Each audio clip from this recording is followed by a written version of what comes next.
اعوذ باللہ من الشیطان الرجیم بسم اللہ الرحمن الرحیم۔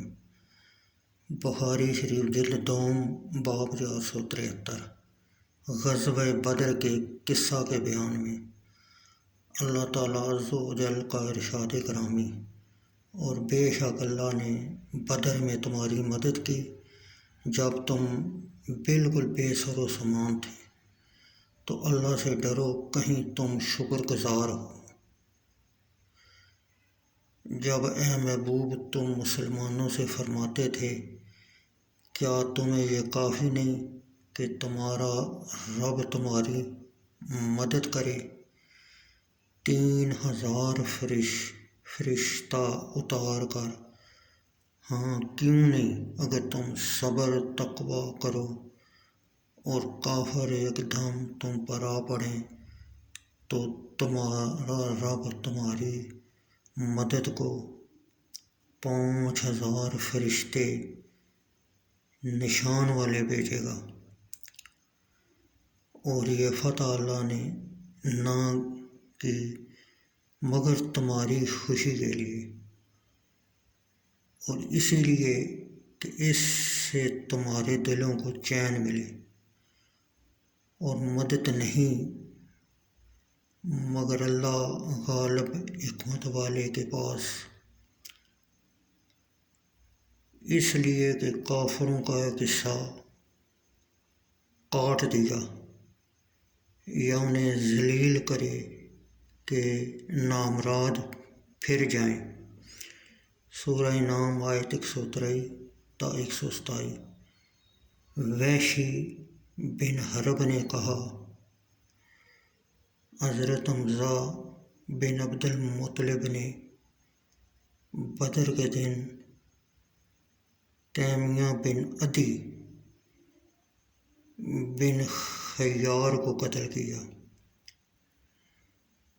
اور اللہ عز و جل کا فرمان، اور یاد کرو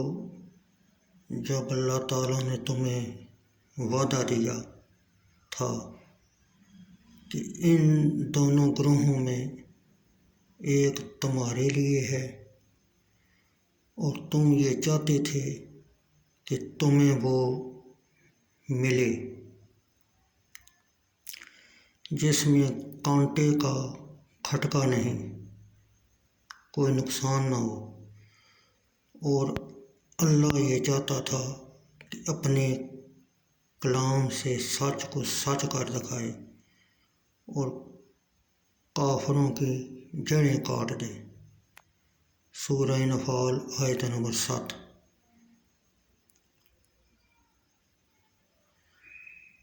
بخاری شریف جلد دوم حدیث نمبر 1135۔ عبد الرحمن بن عبداللہ بن کعب سے روایت ہے کہ عبداللہ بن کعب نے کہا، میں نے کعب بن مالک رضی اللہ تعالیٰ عنہ کو کہتے ہوئے سنا، میں سوائے غزوہ تبوک کے رسول اللہ صلی اللہ علیہ وسلم سے کسی غزوہ میں پیچھے نہیں رہا، اور میں غزوہ بدر سے پیچھے رہا، حالانکہ اس غزوہ سے پیچھے رہنا غزوہ تبوک کے پیچھے رہنے کے متغیر ہے،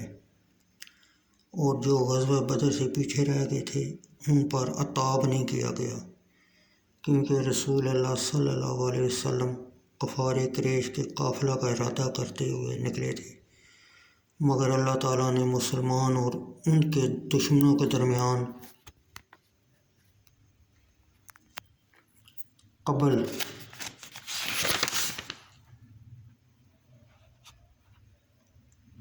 از وقت ٹکراؤ کر دیا۔